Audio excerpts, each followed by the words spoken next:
Hi, good afternoon. This is Josie Rogers Tobia with Coffee and the Word with Josie. And it is 4:30 my time here in Kurdistan, Northern Iraq. And I would like to invite you to get your cup of coffee or tea or water and the Word and study 1 Peter chapter 1 with me. We're not going to go through the whole chapter. I'm going to do a little bit of an outline. And then there's just a couple points that I want to hit that I think are pretty important in the times that we're living in right now. So before we jump into the word, I want to go ahead and just share a couple updates on what's happening here. So almost a month ago, the government put a lockdown on us here in Northern Iraq, meaning restaurants were closed, businesses were closed, schools closed down, and also the borders were closed. And that same thing has happened in many nations, I think in almost all of the nations around the world. So it's affected us to a degree that we haven't been able to go visit our refugee families face to face in a month. However, like most other ministries and organizations, there has been the ability to adapt. So we have been doing some really great projects. We do ministry via video like many others do. And we also have been able to get food bags into the hands of the families. Because when you don't have money, and many of our families that we work with, the refugees, the fathers work day-to-day work. And because work hasn't been available to them, they haven't had money to buy food. So we are able to get food into their hands through different connections that we have. So yesterday we were able to buy 40 food bags, and those food bags will go into the homes of Kurdish families, Syrian families, as well as Iraqi families that are in need. So I wanted to give you that update to say thank you to my partners. Thank you so much for coming alongside of us. And also last week we bought, I think it was 15 bags, and that as well went to Kurdish families. And then our refugees were working with the market where they live, and so they're able to basically put a tab together for us. And so that's what's going on here. And I want to go ahead and jump into the word here in 1 Peter chapter 1. And so in 1 Peter, there's a couple things that we're going to see here, but the main theme of 1 Peter is all about hope. And I think so many people are in the need of hope right now, because so much chaos and craziness are happening literally around the world in every nation, amongst different people groups and tribes and languages. And so as we navigate through this season together, just remember that before you there is hope. Nothing is lost. Nothing is impossible. There's going to be changes, and we have to adapt, and we have to learn how to see things with a different perspective and a different eye, and that's okay. But most importantly, for us who follow Jesus, we have a hope, we have a light. And just because we are walking through something difficult, that doesn't mean we're going to stay there. And so I know many of you have lost your jobs. Many of you are on furlough. Your kids are not in school. As well, you are homebound. There's a lockdown. And I want to remind you to fix your eyes on Jesus, because the word says that I lift my eyes to the hills. Where does my help come from? My help comes from the maker of heaven and earth. And so when we look to him, when we keep our eyes fixed on him, who is the author, the giver, and the perfecter of our faith, he will give you the strength that you need. He will give you the creative ideas to continue in your day-to-day life. The grace will empower you to do what you can't do on your own, because that's what grace is. His grace is sufficient for you in your weakness. And so as we study through 1 Peter, I want to remind you that it's all about hope. He is giving us a picture of hope, to keep our eyes fixed on Jesus, not on what's going around us, not persecution, not trials, not tribulations, but to allow those to strengthen us and to purify our faith. Allow those things that are challenging us to not take us down, but to empower us to rise up, to say, I know that with me things are impossible, but with God nothing is impossible. And so as we walk through this together, there's a couple things that I want you to see in the first several verses, from verse 1 to verse 12. And then what I really want to hit is starting in verse 13. Several weeks ago, I had done a teaching on this, and I wanted to talk about it again a little bit because I think it's important. So we see here that when we go through trials and persecutions and situations, hard times that many of us are going through right now, feelings happen. That feeling of being crushed, that feeling of being overwhelmed and devastated are very real feelings. And I would ask you to raise your hand, but I can't see you. So if those are feelings that you feel, whether you be crushed, overwhelmed, or devastated, you're not alone. And don't feel like your faith is low because you have feelings like that. Feelings are very real. God gave us feelings, okay? And so feelings are okay. We can recognize it, we can walk through the process of feelings, but we can't allow the feelings to dominate us. And so as we see here in verse 6, we're told to be truly glad. There is wonderful joy ahead, even though you have to endure many trials for a little while. A little while. These trials will show that your faith is genuine. It is being tested as fire tests pure gold, though your faith is far more precious than mere gold. So when your faith remains strong through many trials, it will bring much praise and glory and honor to God. And so there were a couple things here that as trials and tribulations and hardships happen, how we respond to those. There are 3 different words I want to say to you. We have a choice to how we respond. We can respond with a victim mentality, a victim spirit. We can respond in a way that makes me feel like, ugh. Or we can choose to say, you know what, I'm going to respond to this. I'm going to allow my feelings to be what they are for a few minutes, but then I'm going to choose to arise above my feelings. And I'm going to have confidence in who God says he is. I'm going to have confidence in who he says I am in him. I'm going to have confidence that even though I walk through the valley of the shadow of death, I don't have to fear evil because his rod and his staff will guide me and protect me. And he does prepare a table before me in the presence of my enemies. He is my Jehovah Jireh, my Jehovah Rapha, my Jehovah Nisi. He is the one who brings healing. He is the one who brings provision. But you know what? Which is so true. In the book of Genesis, we can see that in the beginning, God created, right? And he spoke things into existence. And so what he did is he not only just stood and looked at things, he had a vision of what he wanted. He spoke it into existence. And then he created man in his image, and he gave us dominion over the earth.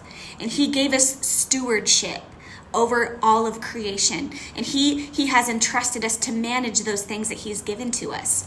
And I think it's so beautiful that one of those things that he's entrusted us with is our feelings and our emotions, but also the choices that we make. And so how we respond or how we react to different trials and tribulations is very important. And so we can be confident in who he is. We can be confident in his word. We can be confident in his promises that are true. They are yes and amen. We can be confident that even though we walk through a challenging time, he walks with us, and we can walk through to the other side of victory. You know, these are important things to remind ourselves about, and we can persevere. Perseverance means that I'm not going to quit even when it's hard. It's easier to stop running the race because you're tired than it is to continue and push through. And that's something that is a choice. And remember, God gave us the ability to choose to persevere, to choose to trust, and to choose to have courage, to stand up even when it's hard, and to not be one who chooses to be a victim. Because I'm going to choose to be a victor because he says that's who I am, that I'm a victor in Christ Jesus. And so I want to go ahead and move on to the next verses that really I want to hit on today. All right, so let's go on to, I'm here in the NIV, and we're going to start in verse 13, okay? And here it says, so think clearly and exercise self-control. Look forward to the gracious salvation that will come to you when Jesus Christ is revealed to the world. And so there's a couple things that I think that were really, they spoke to me. So he says here first, to think clearly. And what does that mean? I do this by renewing my mind. And I do that by being aware of what I am allowing into my eye gate and what I'm allowing myself to listen to. And so to think clearly means to truly be aware of what I'm thinking about, not just to allow my mind to go off in whatever land you want to go in, not allowing my mind to think about the worst possible scenario, not allowing my mind to sink down into depression. You know, the oppression can try to come, depression can come, those feelings of insecurity can come. And like I mentioned earlier, those feelings of being crushed, overwhelmed, and devastated, those come. Okay, we all feel that often when we go through trials and persecutions and tribulations. But what I want to choose to do as a believer and follower of Jesus is to rise above that feeling of being crushed, rise above that feeling of being overwhelmed, rise above that feeling of devastation, because there is a hope before me. Because remember, 1 Peter is a book of hope. He's trying to keep our eyes not focused on the things that try to weigh us down, but the one who will lift us up in the storm, the one that will help us stand above the crowd, to be able to speak to the situation, to speak to the feelings, to speak to, rather than to be told what has to be done in my life. And I hope that this is encouraging to you, because it is to me. And he says here to think clearly. So you and I have the responsibility of what we're going to allow ourselves to think on. That's yours and mine. That's my choice. That's your choice. And then he goes on to say, exercise self-control. So what is self-control? Self-control means that, for example, I want to eat an entire bag of chips. But is that good for my health? Probably not. And so by exercising self-control says, I'm going to do this even though I don't want to, or I'm not going to do this when I want to. Right? And so he's telling us here to think clearly, to practice self-control. And I want to remind you of a couple verses in Philippians chapter 4.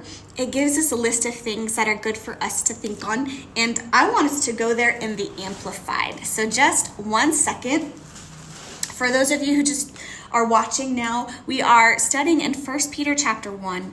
And this book of 1 Peter he is giving us this beautiful picture of hope, okay?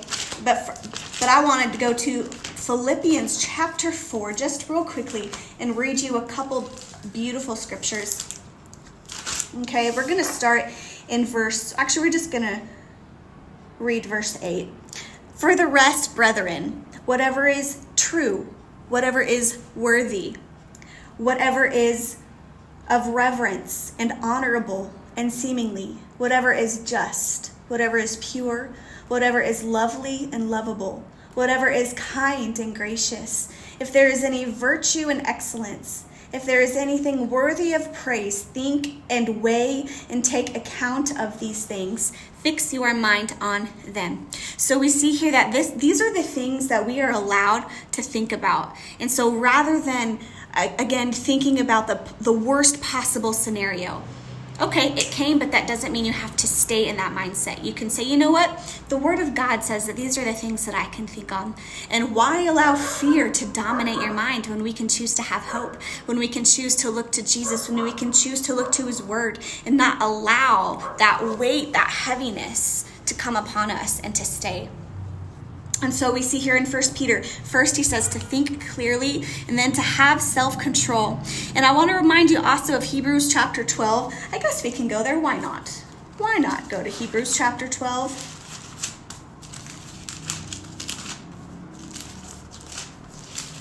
And I'm reading both out of the Amplified and also out of the NIV. Okay. So Hebrews chapter 12, we're going to read in verse 1. And you know what? I'm sure you've read this many times, but it's okay. We're going to read it together again, okay?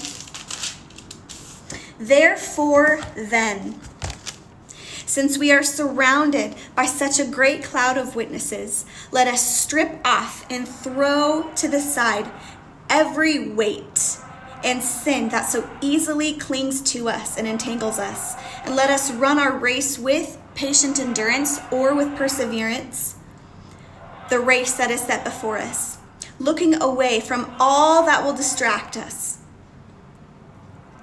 looking away to Jesus, who is the leader and the source of our faith, who is the author and the finisher of our faith. Okay, so we want to remind ourselves that we are to keep our eyes fixed on Jesus. We are to look to him, because there is nothing better than when we look to him, he will give us the answers that we need. He will give us the wisdom, the clarity. He will give us the discernment. He will give us the answers that we're looking for. But what we have to choose to do is rest in his presence. Go to his word. Let his word minister life to us. Let his word minister truth to us. Let his word bring correction. Let his word bring what we need from him. So first off, we have to think clearly. Exercise self-control. And then this third thing he says is stay focused. And so often there's so many things put before us, right? There's Facebook all the time, but we're on that right now. There's Facebook, there's Messenger, there's email, there's Snapchat, there's Instagram, there's your children, there's your job, there's your bank, there's your all of those things that are grabbing for your attention. But what he wants us to recognize here is that we need to stay focused. And staying focused is a choice. We can choose to allow the weight of this world to distract us from that which is most important. And right now, the most important thing is being still and allowing him to speak to our hearts, allowing him to give us what we need in this time of chaos. Because just because there's chaos in the world, that doesn't mean there has to be chaos in your home. That doesn't mean there has to be chaos in your heart. That doesn't mean there has to be fear constantly coming up out of your mouth. So I would ask that you would guard your eyes. What are you watching? I would ask that you would guard your ears. What are you allowing yourself to listen to? Who are you listening to? Allow yourself to even guard the words that are coming up out of your mouth. Because ultimately, what goes in through your eye gate and your ear gate goes into your mind, and what you think about goes into your heart, and what's in your heart is going to come up out of your mouth. And so that again is why it's so important that we spend time in his word, because when we spend time in his word, it changes the way that we think, it changes the condition of our heart, and then it changes the words that come up out of our mouth. And what do our words do? Our words create. And so if we want to see some things change, then we have to change our words first. And that really wasn't what I was going to get to. But that is an important thing to talk about, is the power of our words. And so I do actually want to read in Proverbs chapter 4. And I'm going to read out of the Amplified. Proverbs chapter 4. I love the book of Proverbs. In Proverbs 4, we're going to read here in verse 25. Okay. It says, "Let your eyes look right on with a fixed purpose, and let your gaze be straight before you. Consider well the path of your feet, and let all your ways be established and ordered aright. Turn not aside to the right hand or to the left, and remove your foot from evil." And so here we are told to keep our focus. And so what is your focus right now? Is it to be more attentive to your husband, or to your home, or to your children? Is it to invest into an online course? Is it to write a book? Is it to be reading more?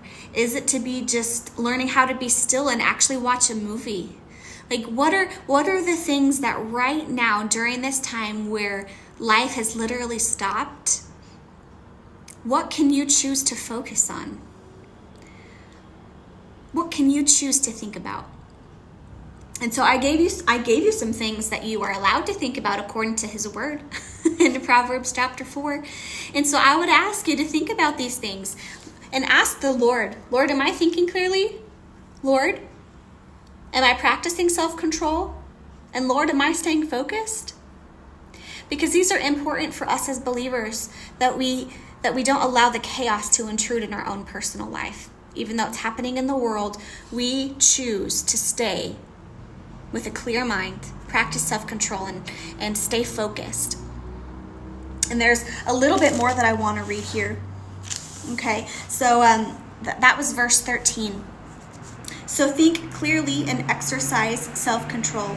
Look forward to the gracious salvation that will come to you when Jesus Christ is revealed to the world. So you must live as obedient Children, don't slip back into your old ways of living to satisfy your own desires. You didn't know any better then, but now you must be holy in everything that you do, just as God who chose you is holy. Okay? And so it goes on to talk about the things that God has an expectation of us, the things that he expects of us. And one of those things is called a standard. He expects us to have standards in our life. And what is that word? A standard as a level of quality or attainment, an idea or a thing used as a measure, a model in comparative evaluations. All right, so God expects us to not create our own standards, but to allow his word to set our standards for our life. And in our marriages, in our families, in our homes, a standard in what we watch, a standard in what we listen to, a standard in what we choose to speak about with other people, a standard in so many different things. But we are called to live higher. We are called to stand up and to stand out in a crowd, not to look exactly the same. Okay? And so God has an expectation for us to imitate him in not just loving people, but also following his standards, being merciful and just, while also developing our character, which is a process. Character development doesn't happen overnight, but it's a choice to simply choose to say, God, if I'm failing in this area, help me to grow. And as we renew our minds, we become more like him in our thoughts, in our heart attitudes, in our words, and in our actions. Okay, so I hope that these are some things that you can think upon and really evaluate in your own life and say, Lord, where have I allowed your standard to not be my standard? Where have I allowed myself to fall in an area of character of my life? And so all of this comes down to your personal relationship with him. So again, something I just want you to think about is, what are you thinking about? Are you thinking clearly, or is it messy and chaotic? Are you practicing self-control, or are you just doing whatever you want, whenever you want, however you want? And are you staying focused, or is it really hard right now? You know what? Over this last month, I've had some days that have been really challenging, where I have no focus, I have no drive, and I've really had to push myself.